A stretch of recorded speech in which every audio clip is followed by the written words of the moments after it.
Baron Hieronymus Karl Friedrich von Munchausen entertained 18th century German aristocrats with his stories about his escapades during the 1735 to 1739 Russian-Turkish War, and he exaggerated to such an extent that the German author Rudolf Erich Raspe wrote a book in 1785, and the book is titled Munchausen's Narrative of His Marvelous Travels and Campaigns in Russia. And the fictional character is based upon the exploits of the real von Munchausen. Now, liar, liar, pants on fire. Munchausen's tales were so outrageous. For instance, he said that he flew on a cannonball, and also that he saved himself from drowning by pulling himself up by his own hair. Now, in a book, the narrator, the Baron, is depicted as a very calm, rational man, describing his experience with a very simple objectivity. And he appears to believe every word of his fancy tales. And he appeared to be very tolerant and indifferent towards any criticism of his tales. In the decades between 1950 and the 1976, several medical practitioners borrowed Munchausen's name to define a medical condition, Munchausen syndrome, which is a fictitious disorder imposed on self. And this is a complex mental disorder where individuals present themselves as a sick patient to receive some form of psychological gratification, such as attention, sympathy, or physical care. Munchausen by proxy, the fictitious disorder imposed on another, refers to the mental disorder which the health carer or caregiver of a person imposes some kind of disorder on another person. And in 90% of these cases, this is a mother. General psychologists found that Munchausen by proxy originates from childhood traumas, which can include sexual abuse, or it can include bullying, or some kind of abandonment experienced from the parents. Now, this abandonment then triggers a primal fear, and as the child is then hospitalized, the child finds that the hospital is a very safe place. Okay. Now, we remember in Maslow's hierarchy of needs that safety is a very basic need.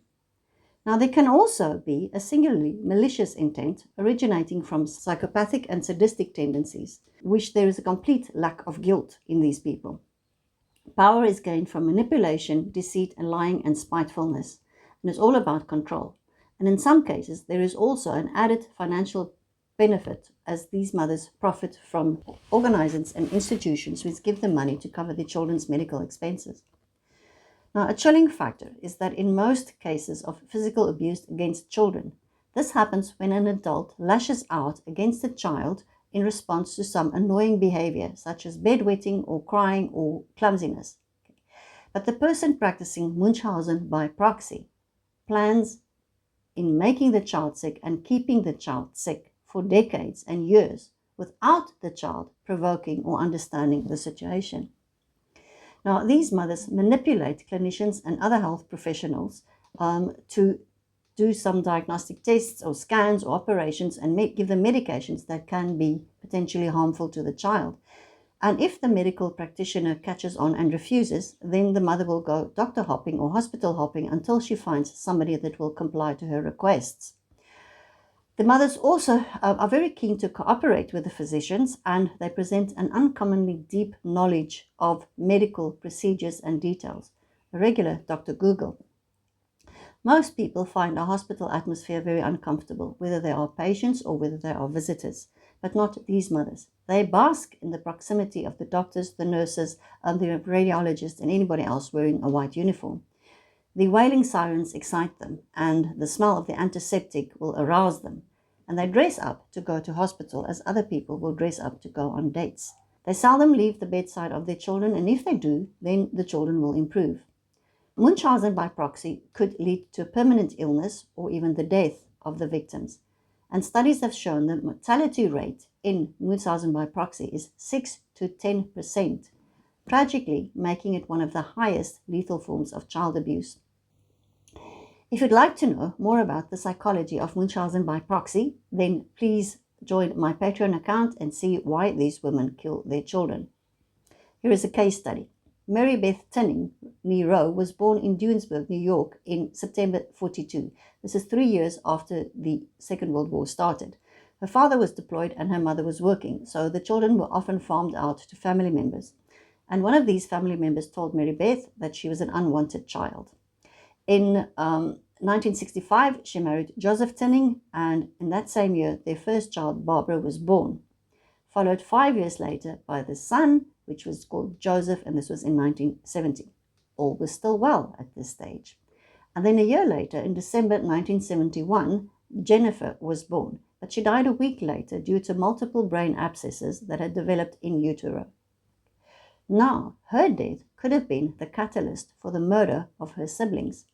Perhaps Mary Beth received very much attention in hospital as the bereaved mother of a dead infant.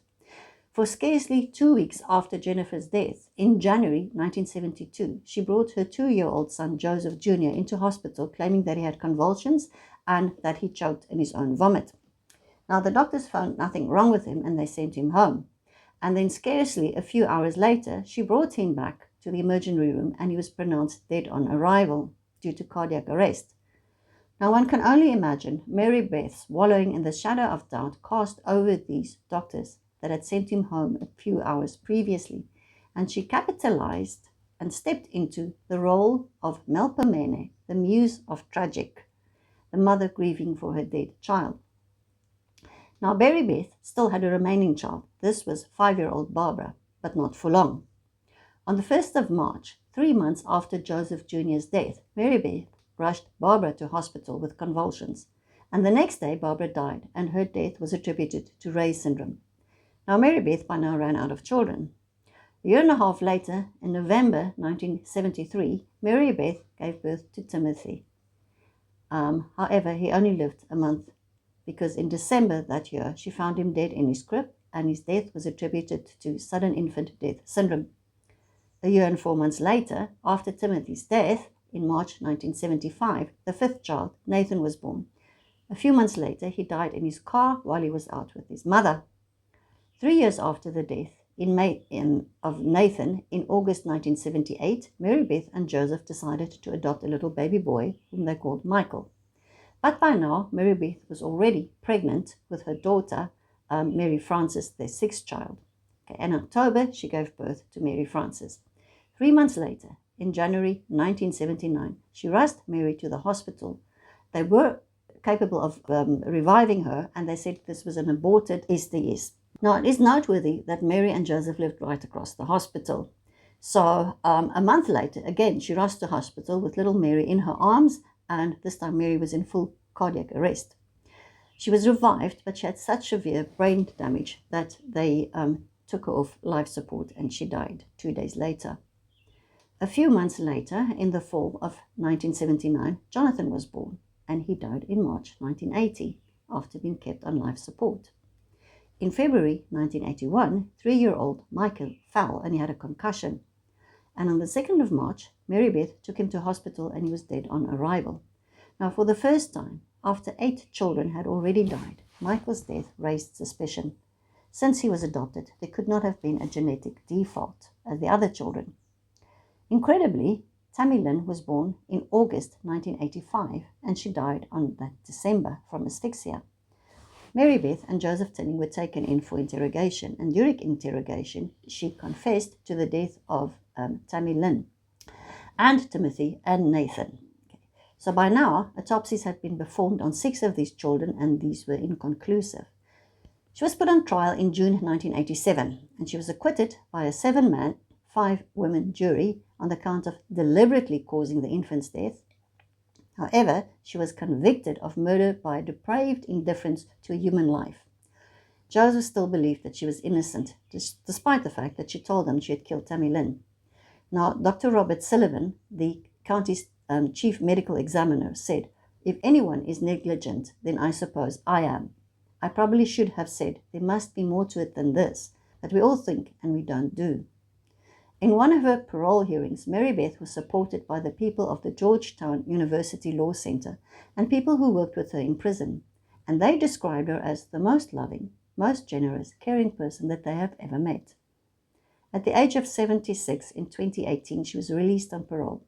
9 children had to die because people did not believe that a mother could actually kill her children. In a turn of events, 48-year-old Claudine Didi Blanchard was found stabbed to death in her Springfield home in Missouri in 2015. This time it was the victim, her daughter Gypsy Rose Blanchard, and her boyfriend Nicholas Godjohn, who had killed her mother, who had been subjecting Gypsy Rose to Munchausen by proxy for decades. Didi had her daughter Gypsy believe that she was disabled after she was in a car accident with her grandfather and she had a minor abrasion on her knee.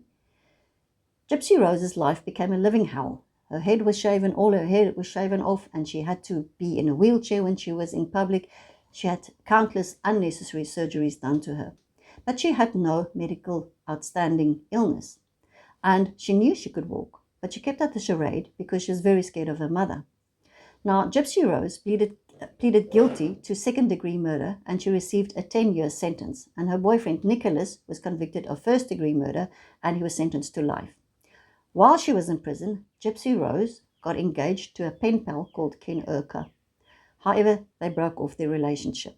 And then she married in 2022. She got married to Ryan Anderson in prison, and she was paroled in December 2023.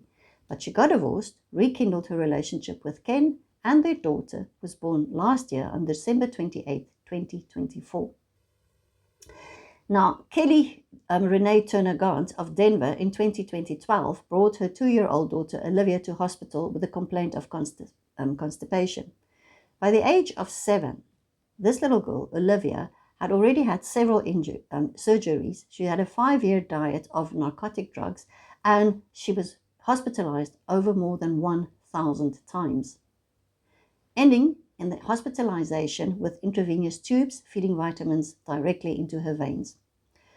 In 2022, Kelly pleaded guilty to a felony charge of child abuse and that negligently caused her daughter's death.